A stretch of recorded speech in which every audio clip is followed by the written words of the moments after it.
할렐루야.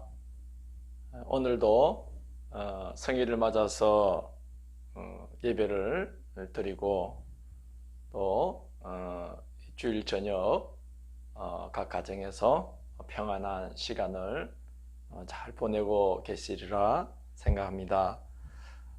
오늘 우리가 함께 나눌 말씀, 내일 읽게 될 성경 통독은 호세아 7장에서 14장 말씀입니다. 7장은 이스라엘의 죄악상을 여러 가지로 비유로서 고발을 하는 내용입니다. 4절을 보면 과자 만드는 자에 의해 달구어진 화덕과 같도다 이렇게 비유합니다. 죄악에 몰입하고 심취된 모습을 말하죠. 그래서 이제 이 과자 굽는 화덕에 불을 지피지 않는 건 반죽을 해가지고 그 반죽이 발효되는 동안만 화덕에 불을 지피지 않을 뿐이지 온종일 그 화덕에 불을 지펴서 항상 그 달궈져 있는 것이 과자 만드는 자에 의해 달궈진 화덕이지요. 이 말씀은 잠깐 죄악을 멀리하기는 하지만 금방 돌아서서 죄악을 일삼는 이스라엘 백성들의 모습을 비유하고 있습니다. 8절에서는 그는 뒤집지 않은 전병이로다 이렇게 비유합니다. 전을 구울 때 중요한 건 한쪽 면이 노릇노릇 익으면 또 탁 뒤집어서 반대쪽도 노릇노릇하게 익어야 이게 맛있게 먹을 수 있지, 뒤집지 않으면 한쪽은 새카맣게 타고 한쪽은 덜 익어서 먹을 수가 없습니다. 이 비유는 이스라엘 백성들이 죄악에 너무 몰입하고 심취되어 있어서 그 죄악에서 돌이킬 줄 모르는 모습, 그래서 죄에 아주 물들어버린 그 모습을 뒤집지 않은 전병처럼 쓸모없어진 모습이 되었다 이렇게 비유를 하고 있습니다. 11절은 에브라임은 어리석은 비둘기같이 그렇게 말합니다. 에브라임은 북이스라엘을 대표하는 지파지요. 그래서 에브라임은 그러면 그냥 북이스라엘은 이렇게 하는 말과 같습니다. 결국 이스라엘이 어리석은 비둘기 같다는 말씀이죠. 왜 어리석은 비둘기로 비유를 하느냐? 10절을 보면 7장 10절을 보면 이스라엘이 교만하여서 하나님께 징계를 받으면서도 하나님께로 돌아오지 않고 하나님께 살려달라고 간구하지도 않습니다.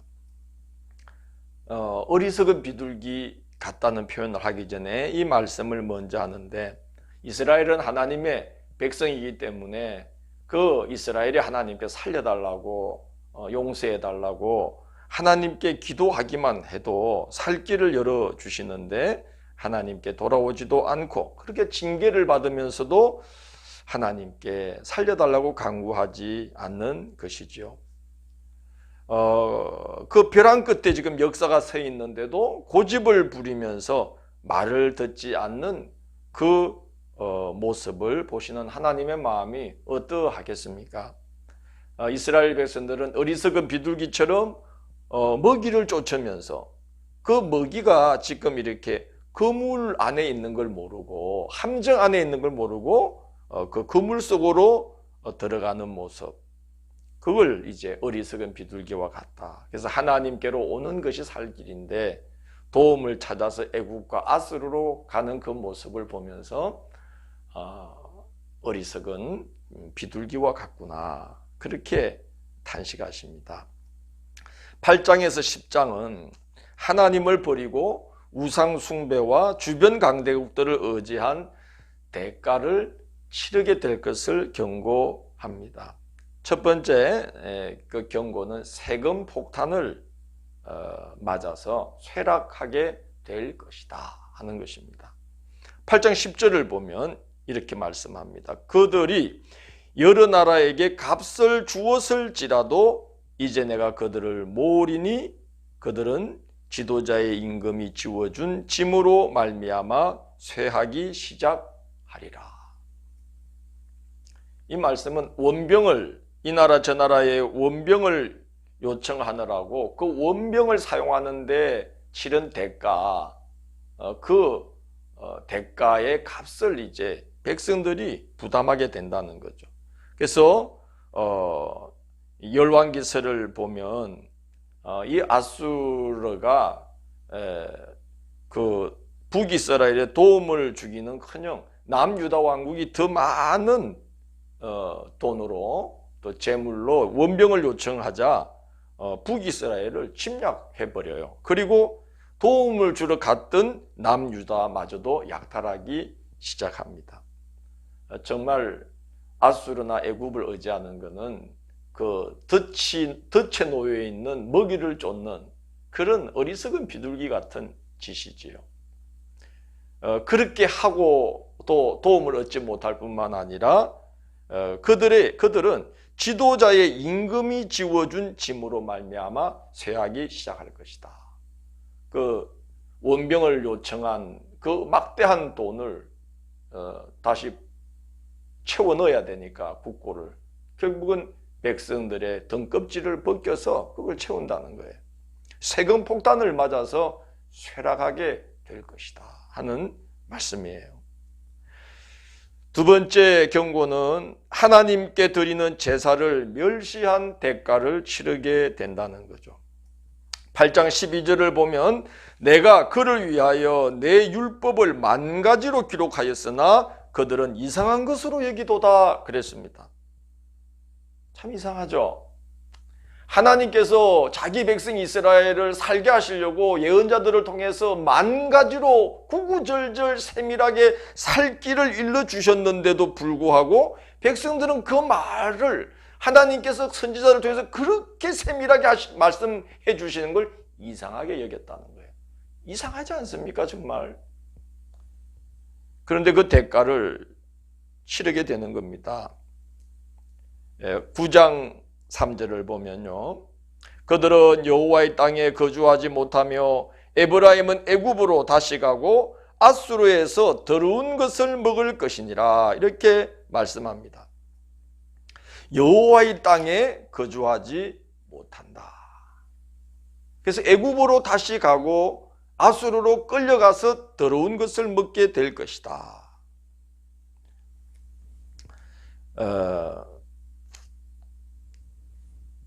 하나님께서 주신 걸 고마워하지 않으니까 또 그 하나님 주신 것으로 엉뚱한 짓들을 자꾸 하니까 하나님이 거두어 가셔요.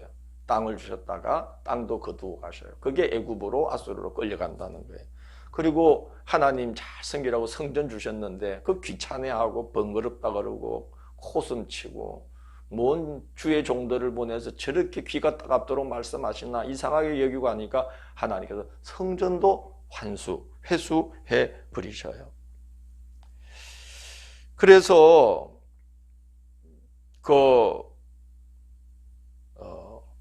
이방 땅에 가서 그들이 그렇게도 좋아하던 부정한 음식, 우상을 섬기는 부정한 음식을 질리도록 먹게 하신다는 거예요.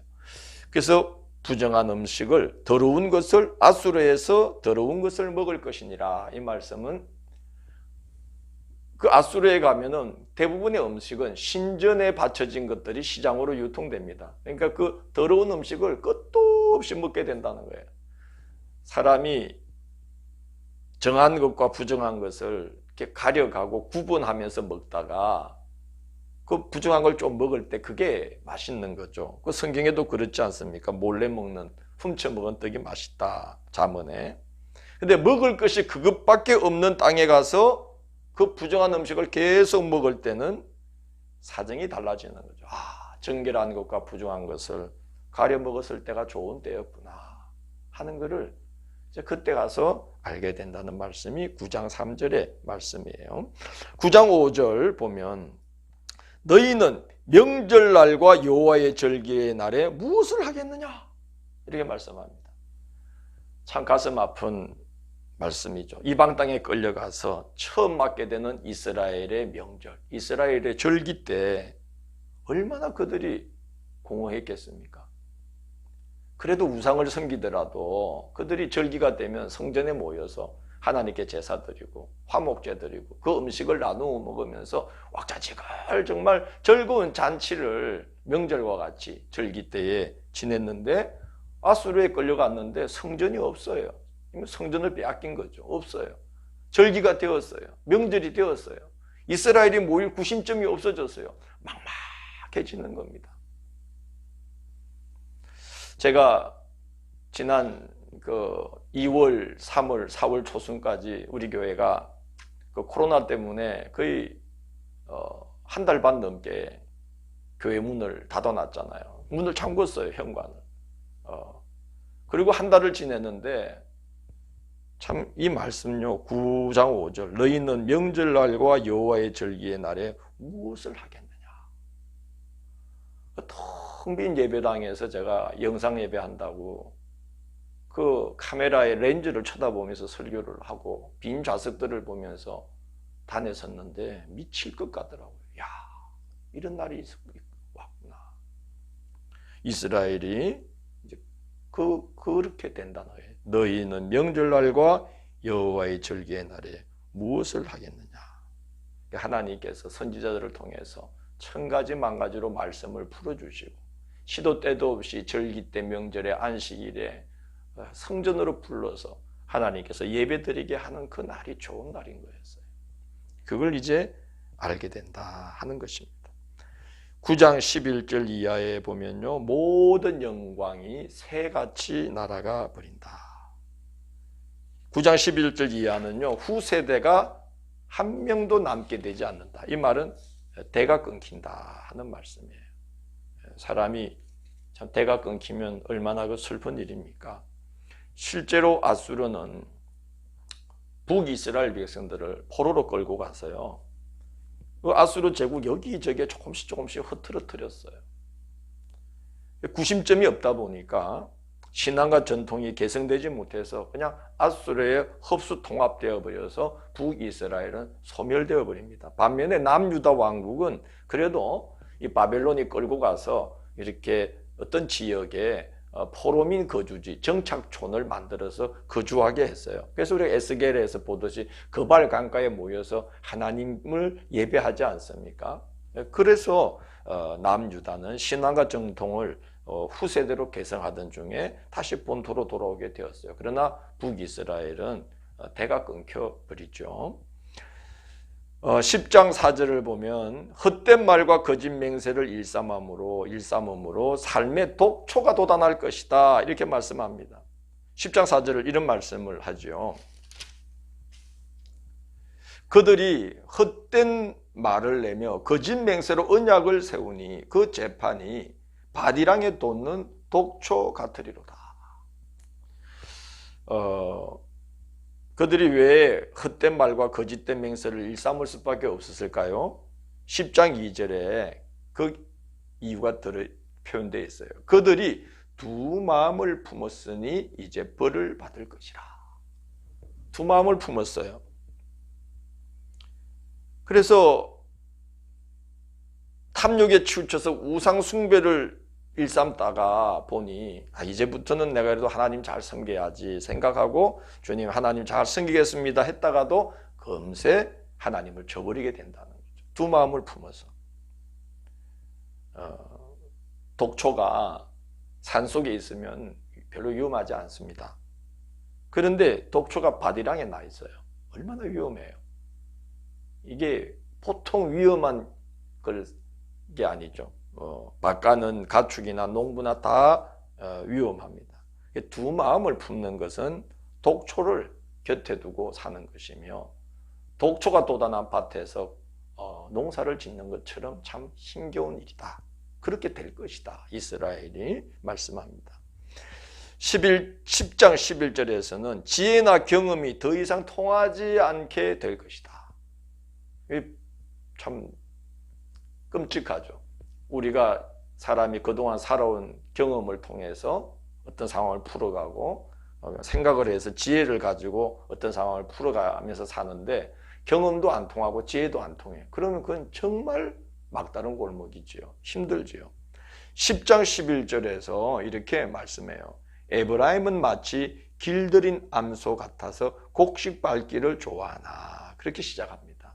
10장 11절에. 이 말은 뭐냐 하면요, 이 노련한 길들인 암소, 아주 노련한 암소는 이제 주인이 데리고 나와서 탈곡을 하려고 그 소의 발굽으로 이렇게 곡식 나다를 밟게 하면, 이 노련한 암소는 적절한 때에 주인 눈치 탁 보고는 탈곡된 나다를 갖다가 혀로 탁탁 이렇게 나다를 혓바닥에 붙여서 이렇게 입에 넣어요.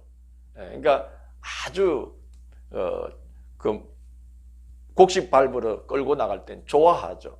그런데 이제는 그런 노련한 암소를 탈곡하는 데 끌고 가는 게 아니고 멍에를 씌워가지고 사람이 그 위에 타고 꼼짝도 못하게 해서 밭으로 끌고 가서 흙덩이를 깨뜨리면서 이제 힘겹게 밭을 가는 일에만 이제 끌고 다닌다는 거예요. 이스라엘이 이제 그와 같은 상황에 처한다는 거죠. 막 밭을 갈다가도 한 번씩 좋은 여물도 먹고, 그리고 곡식 떠는 추수하는 데 가서 탈곡하는 마당도 좀 밟고, 그래서 저 나달도 좀 주워 먹고, 이게 그 소가 그래야 좀 행복하게 사는 건데, 이제는 그러지 못한다. 그 노련한 지혜도 경험도 다 소용없이 이제 끌려가는 일만 남았다. 이렇게 경고를 합니다. 11장에서 14장은 이제 마지막 호소입니다. 지금이라도 늦지 않다. 나에게로 돌아오라. 이렇게 호소합니다.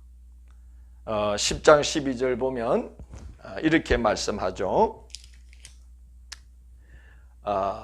너희가 자기를 위하여 공의를 심고 인애를 거두라. 너희 묵은 땅을 기경하라. 지금이 곧 여호와를 찾을 때니 마침내 여호와께서 오사 공의를 비처럼 너희에게 내리시리라. 이렇게 말씀합니다.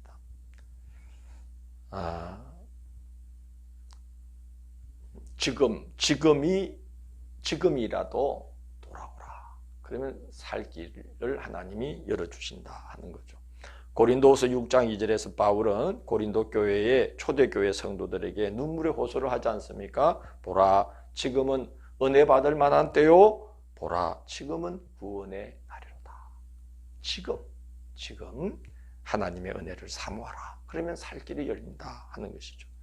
그러나 사람이 망할 때에 공통적으로 나타나는 조짐은 말을 안 듣는다는 거예요. 이스라엘은 이 마지막 호소도 거부합니다. 11장 7절에 보면 내 백성이 끝끝내 내게서 물러가나니 그랬어요. 내 백성이 끝내, 이게 아니라 끝끝내 내게서 물러가나니. 고집을 부르면서 말을 안 듣는다는 거예요. 비록 그들을 불러 위에 계신 이에게로 돌아오라 할지라도 일어나는 자가 하나도 없도다. 그렇게 탄식하십니다. 11장 8절에서는 하나님의 그 자비하심을 좀 알아라. 하나님 마음이 너희들을 위해서 심판하려는 것이 아니요 죄인이라도 회개하여 구원받게 하는 게 하나님의 마음인 것을 알아라. 그걸 좀 알고 지금이라도 돌아와라. 이 말씀인데 그게 이제 11장 8절에 나와 있어요. 에브라임이여 내가 어찌 너를 놓겠느냐. 이스라엘은 내가 어찌 너를 버리겠느냐. 내가 어찌 너를 아드마와 같이 놓겠느냐. 어찌 너를 스보임같이 두겠느냐. 내 마음이 내 속에서 돌이켜 나의 긍휼이 온전히 불붙듯 하도다. 이 아드마와 스보임은 그 사해 근방에 있는 소돔과 고모라 곁에 있는 도성이에요. 그래서 소돔과 고모라가 유황불에 멸망당할 때 함께 순식간에 멸망당한 도성으로 창세기에 나오죠. 하나님이 이스라엘을 그렇게 할 수가 없다는 거예요. 심판을 괴이겠지만 내 마음이 속에서부터 막 불붙듯 해서 내가 너희들을 이렇게 심판하는 걸 즐거워할 수가 없다. 그렇게 하나님께서 말씀합니다. 11장 9절에 보면 이는 내가 하나님이요 사람이 아님이라. 하나님 마음이 그렇다는 걸 좀 알아야 된다. 하나님의 이 마음을 알아야 됩니다. 예레미야서를 읽을 때 우리가 그걸 봤죠. 예레미야가 백성들이 하도 말을 안 들으니까 내가 다시는 입을 열지 않으리라, 말씀을 전하리라 하고 입을 닫았어요. 그런데 속에서부터 불 같은 게 올라와서 답답하여 견딜 수가 없어서 입을 열지 않을 수가 없었어요. 그게 하나님의 마음이죠. 그 백성들이 멸망길로 가고 있는 걸 그냥 보고만 있자니 내가 다시는 말을 하지 않으리라 그랬지만 입을 닫고 있을 수가 없어서 속에서 불 같은 것이 일어나서 다시 입을 열게 되는 예레미야인데, 그게 바로 하나님의 마음이라는 거예요. 그 하나님의 마음을 이제라도 좀 알고 돌아오라. 그러면 하나님 살 길을 열어주신다는 거죠. 그러나 이스라엘 백성들은 하나님의 말씀을 듣지 않을 뿐만 아니라 하나님 자체를 무시합니다.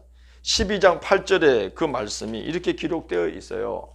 12장 8절, 에브라임이 말하기를 나는 실로 부자라, 내가 재물을 얻었는데 내가 수고한 모든 것 중에서 죄라 할 만한 부르를 내게서 찾아낼 자가 없으리라 하거니와, 이렇게 말을 합니다. 하나님의 말씀을 거부하는 정도가 아니라, 아니 하나님이 있다 해도 내가 지은 죄를 어떻게 그가 덜쳐내며 알겠느냐 하면서 죄 짓는 데 아주 용감했다는 거죠. 그래서 하나님께서 그 대가를 치르게 하시는데 12장 9절 보면 내가 너로 다시 장막에 거주하기를 명절날에 하던 것 같게 하리라, 이렇게 말씀합니다. 장막에 다시 있게 하신다는 거죠. 이 명절날과 같게 한다는 말은 이스라엘 백성들이 초막절이 되면은 자기들의 장막 곁에 초막을 치고, 그 자기 조상 이스라엘 백성들이 광야를 돌 때에 그 초막 속에서 고생하던 그걸 기억하면서 그 중에도 하나님이 돌봐주신 은혜를 기념하면서 이 7일 동안 장막 곁에 초막을 짓고 거기서 지냈어요. 근데 지금 이 말씀은 너희가 다시 광야로 내몰려서 초막 속에 거하게 될 것이다 하는 말씀이에요.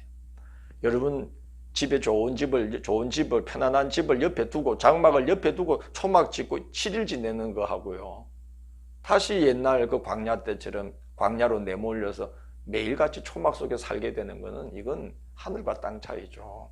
근데 이제 너희가 다시 장막 초막 속에 거하게 될 것이다. 내가 이렇게 불을 일으키면서 지었던 이 죄를 하나님이 늘 알겠느냐. 그럴 때에 하나님께서 그 북이스라엘을, 그 부유하고 강한 나라라고 자부하던 북이스라엘을 광야로 내몰아서 백성들이 초막 속에 고생하게 그렇게 해버리신다 하는 말씀입니다. 12장 10절 보면 내가 여러 선지자들을 통해 이상과 비유로 수없이 경고했다. 그럴지라도 너희가 듣지 않았으니 이젠 너희가 할 말이 없다. 그런 말씀을 합니다. 13장 9절에 보면 이스라엘아 내가 패망하였나니 이는 너를 도와주는 나를 대적함이니라. 그렇게 말씀합니다. 자기를 도와주는 하나님을 대적했어요. 당연히 패망할 수밖에 없죠. 자기들을 삼키려는, 이용만 하고 삼키려는 애굽이나 아수르로 자꾸 기울어졌어요. 패망할 수밖에 없는 것이죠. 그 결과 이 13장 13절을 보면 그 해산하는 여인의 어려움이 그에게 임하리라. 그는 지혜 없는 자식이로다. 해산할 때가 되어도 그가 나오지 못하느니라. 애가 때가 되면 좀 안에서 자기도 용을 쓰면서 같이 탁 힘을 내어서 나와야 되는데 엄마는 애를 쓰는데 애는 나올 생각을 안 해요. 그 얼마나 힘듭니까? 이스라엘이 하나님 앞에 하는 짓이 꼭 그와 같다. 이제 너희들은 그래서 그런 처지, 해산을 해야 되는데 해산할 힘이 없어져 버린 그런 처지에 놓인다. 굉장히 위험한 처지가 되는 거죠. 해산을 해야 되는데 애가 움직이질 않아요. 얼마나 위험합니까? 이스라엘의 형국이 지금 그와 같다라고 말씀합니다. 자, 그럼에도 불구하고 하나님은 호세아를 통해서 마지막 호소합니다. 돌아오라는 거죠. 호세아서에 계속 반복되는 하나님의 외침이에요. 돌아오라. 14장 2절 보면 돌아오되 이제부터는 말씀을 가지고 돌아오라. 수송아지를 드림보다 입술의 열매를 드려라. 이 말씀은 이제부터는 말씀을 신실하게 이행하는 삶으로 재물을 대신하라 하는 말씀이에요. 재물 드리지 말라는 말이 아니라 그와 같은 예물을, 입술의 열매를 하나님이 원하고 계신다. 돌아오려거든 이제 그렇게 신실한 모습으로 돌아와야 된다는 거죠. 돌아올 때에 베푸시는 하나님의 은혜가 14장 4절 이하에 너무나 아름답게 열거되어 있습니다. 하나님께서 이스라엘에게 이슬과 같이 임할 것이다.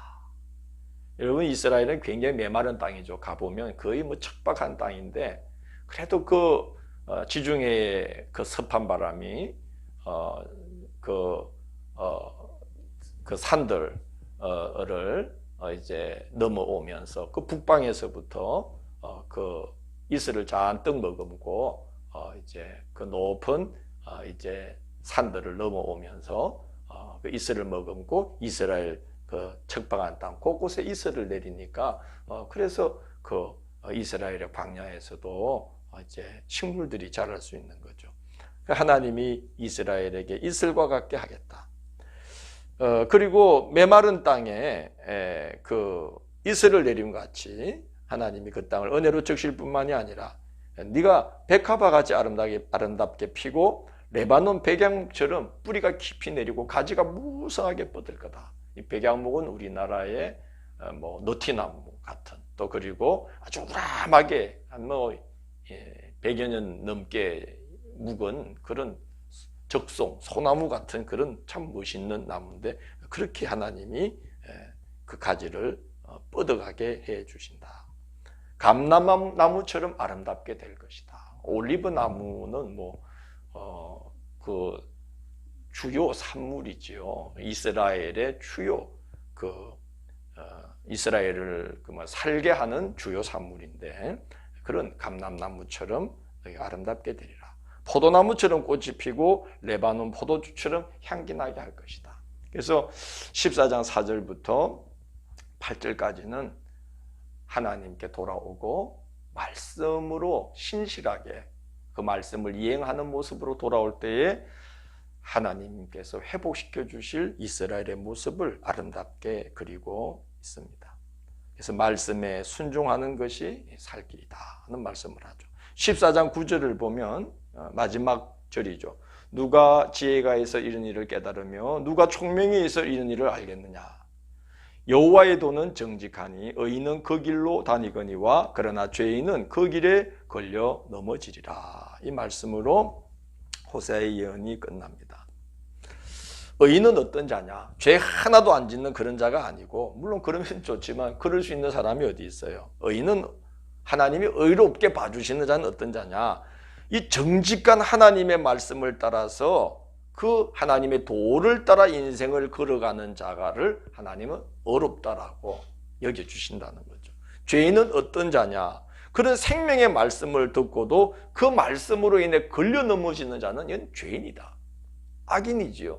살게 하시는 말씀을 듣고도 시험 들고 그 말씀에 불쾌해하고 그 말씀을 무시하고 그 말씀이 귀가 따갑다고 번거롭다 그러고 일만 말씀으로 하나님이 예언자들에서 말씀을 들려주셔도 귀를 막고 듣기 싫어하고 그게 죄인이라는 겁니다. 그게 악인이지요.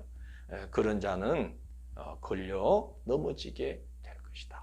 그런 말씀으로 예언의 말씀을 마칩니다. 하나님께로 돌아오고 말씀을 이행하고 그 말씀에 순종하면 지금이라도 살 길이 열린다는 말씀이지요. 살 길이 하나님께 있다는 겁니다. 하나님을 힘쓰 아는 것, 그 사랑과 은혜를 준비하고 계신 하나님을 알고 그 하나님께로 돌아가는 게 지금 이스라엘이 살 수 있는 유일한 길이라는 겁니다. 그의 정직한 도를 따라서 행하는 것만이 살 길이라는 겁니다. 그게 호세아를 통해서 주신 하나님의 말씀이었어요. 그러나 안타깝게도 마지막 왕 때까지 활약을 한 이 마지막 선지자, 이스라엘의 마지막 선지자 호세아의 끝없는 외침을 이스라엘은 끝끝내 듣지 않았습니다. 그리고 기원전 BC 721년에 아수르에 의해서 그 나라가 멸망당하고 끌려가서 여기저기 흩어져 모두가 다 소멸되어 버리는 비참한 운명을 맞이하게 되었어요. 우리는 그런 전철, 하나님께서 이스라엘을 본보기로 그런 역사의 대가를 치르게 하신 것은 그를 믿는 우리들, 예수 그리스도로 말미암아 그의 자녀된, 그의 백성된 우리는 그런 전철을 밟지 말라는 것이죠. 그래서 이스라엘로 하여금 그런 엄청난 대가를 치르면서 우리에게 교훈을 주신 겁니다. 그런 교훈을 역사를 통해서 말씀을 통해 받은 우리가 그 전체를 밟는다는 것은 너무나 어리석고 안타까운 일이 되겠지요.